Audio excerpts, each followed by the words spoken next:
Ya salam kabeh, sehat-sehat kabeh. Pokoknya jiwa kita jiwa istighfar sekarang. Dunia kan hanya ora penting-penting amat lah. Urip mati barang jangan ora penting. Si penting gue oke ora karo Gusti Allah. Maka itu tidak ada di dalam peradaban kita sekarang. Semua kan tidak. Semua kan ngurusin stasiun dan pasar. Kaget saja tapi tidak mengurus sangkan parah, tidak mengurus nasib yang sebenarnya dari makhluk Tuhan. Jadi naik soal-soal begitu saya sangat awam sebenarnya. Paling pertanyaannya kita ukur benar sekarang tingkat kehancuran yang ditimbulkan oleh corona sampai seberapa? Apa sampai koyo zaman Nabi Hud sehingga kemudian yang tersisa hanya sedikit orang, terus gimik-gimik meneh, sinau meneh, tani meneh, sina'ah karo wirosah karo bicara sinau meneh, atau seperti Nabi Nuh tersisa hanya beberapa ratus orang terus nyebar ke dunia dan membangun kembali dari tahap atau taraf yang paling tradisional, yang paling alamiah. Kita akan sampai ke situ ataukah kita tidak sampai ke situ nanti kehancurannya dan kebutuhan untuk keseimbangan baru itu. Karena janjane nek kudune nek ndelok le pintere wong saiki, hebate pemerintah, teknologi, dokter, farmasi dan semuanya itu kudune kan tidak terlalu sukar untuk melawan corona ini. Kudune kan itu kan soal wis ngerti kok corona piye, masa inkubasi sepiro, cara penyebarannya dia kan sudah ngerti kabeh. Antisipasi menuju keseimbangan baru tadi itu ya hanya bisa kita lakukan di kalangan saja intensifnya. Ya aku ini ngenyang ben orang anti banget le hancur kan. Ngenyang supaya yang sabar mungkin tidak setuju karena kan kalau view saya kan view keajaiban itu artinya keajaiban sesuatu yang kita belum tahu dan sesuatu yang kita tidak bisa, tetapi kan kita sangat akrab dengan itu sehari-hari dalam kehidupan kita sejak jadi janin sampai lahir bayi sampai tadi waktu gede kan kita akrab dengan yang disebut keajaiban itu. Nah, keajaiban itu gaib lah, alam gaib ya. Alam gaib itu kan sebenarnya kan bukan mengerti, bukan virus, bukan. Alam gaib itu adalah segala sesuatu yang tidak kita ketahui secara tepat, sehingga kita juga tidak bersikap atau mengantisipasi secara tepat juga. Jadi mungkin bagian banyak yo mengenyang yo saele-ele manusia ki oke api juga, apa menewang Indonesia api tak hitung Allah Akbar sedino ki ping 5 miliar sa Indonesia. Kowe ya mosok Gusti Allah orang nulungi kan gitu. Kalau soal perubahan yang akan harus terjadi kan nek perasaanku kan tidak akan mendasar juga. Ya paling ya mutere ekonomi piye, mutere atine wong piye, tapi kan tidak mendasar, tidak sampai ke soal piye to janjane sangkan parane kowe karo sing gawe kowe susuke piye kan, kita ini kan muter-muter aja. Jadi dari peradaban mau Renaissance, mau pasca Hud, pasca Soleh, Nabi Su'eb, kan kita muter-muter aja manusia dari kekonyolan ke kemanjaan ke gumunan saat itu ya. Dan gumulannya kan rantai, gumulannya kan terus-menerus juga.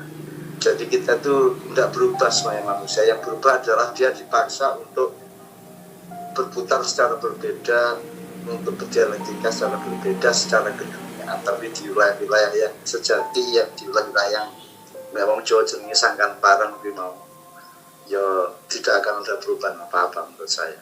Mau Itali habis 50% penduduknya gunung jeblok, wong bujuk lanang wedok dulu isih tetep dadi isih tetep ketok nang saiki di museum di Itali sana karena gunung meledos mendadak itu diturut ya.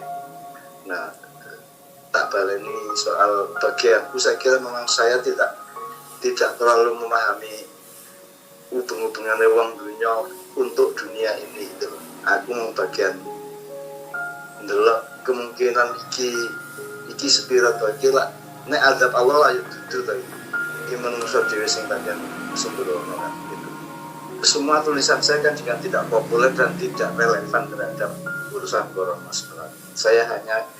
Saya hanya ngancani jamaah Ma'iyah ben ngepake awake dalam keadaan kaya ngene iki iso luwih akurat terhadap nasibnya hari ini dan besok. Karena urip mati itu kan teknis, itu kan cuma soal ruang waktu saja dan soal transformasi. Meskipun tidak lantas kita bisa ngomong ke publik bahwa orang nanti kok urip kok mati ya iso. Tapi kan ada dimensi itu, ada cara berpikir yang seperti itu. Bahwa saja niki sing penting kowe iki ora dinusani Gusti Allah. Kemudian hal-hal yang menyangkut teknis penanganan corona, menurut saya memang di situ teruji kepemimpinan bangsa kita ini. Jadi nek saya itu pokoknya gini, satu kan iki balik nang atine dhewe, balik nang masih dhewe, balik nang posisinya sendiri, ya balik nang silmine dhewe. Jadi setiap orang itu sekarang selamat atau tidak kan kalau kena iya kan elaborasinya sangat luas. Apa sing kena pira selamat, ya sing ora kena pira selamat ayo ora iso. Dan gitu jadi yang apakah yang mati itu tidak selamat, yang hidup itu selamat, yang juga relatif. Karena keselamatan yang terjadi adalah orang diperkara dengan Gusti Allah. Nah sekarang perkara dengan Gusti Allah sing kepriye kan sing tak Gusti Allah, sehingga itu yang disebut qada dan qadar, rukun Islam benar. Artinya kita harus siap mental untuk menerima ketetapan Tuhan apapun saja bentuknya kan gitu. Dan tentunya bukan kita yang meregulasi, bukan kita yang menentukan, tapi Allah yang menentukan.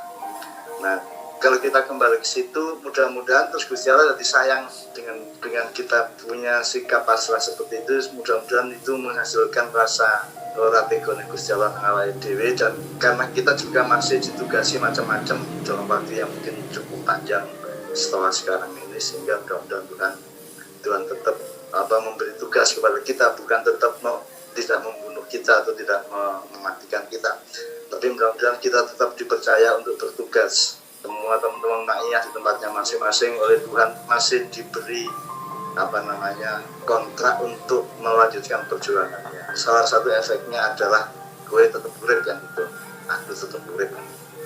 Meskipun tetap saja qada dan qadar itu sejak awal sudah kita sumpahkan kepada Allah, kita akan terima qadanya maupun qadarnya.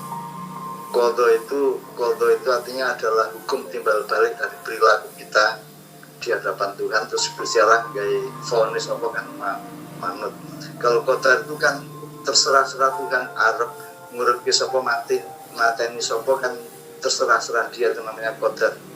Kalau qada itu ada dengan dialektis dengan perilaku kita. Nah, mudah-mudahan satu kowe dhewe yang ikut streaming ini mudah-mudahan selalu berjiwa istighfar.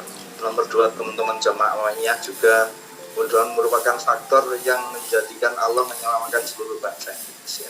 Nomor 3, rakyat Indonesia menurut saya kan rakyat yang terbaik di dunia.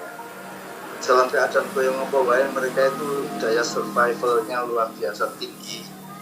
Sedia koyo ngopo iki guyon ya toh. Menurut saya ada opsi dari Allah bahwa tidak ditolongnya manusia oleh Tuhan itu kan bisa tidak karena dia sendiri, tapi ada yang namanya syafaat, ada yang namanya barokah, ada yang namanya kolusi atau hak prerogatif kan. Jadi kan Gusti Allah kan ngomong, aku ora kira mengadab wong-wong sing karo kowe kan gitu kan. Jadi cukup kowe selawatan, cukup kowe seneng Kanjeng Nabi, kowe wis bebas adab Allah.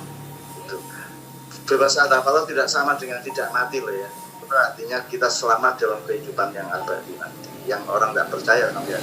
Nek rasaku ya. Sejauh ini ya. Ora kaya sing kok khawatir kita. Itu bukan berakhir, tapi itu akan segera mereda. Bentuk redanya itu juga tidak bisa kita regulasi, tidak bisa kita rumuskan, tetapi nek prasaku sangune wong Indonesia iki luar biasa ya, rakyat Indonesia itu menang kita. Menurut saya kok Allah akan tetap memperhitungkan keselamatan bangsa ini berdasarkan linde menaki rakyat Indonesia ini gitu.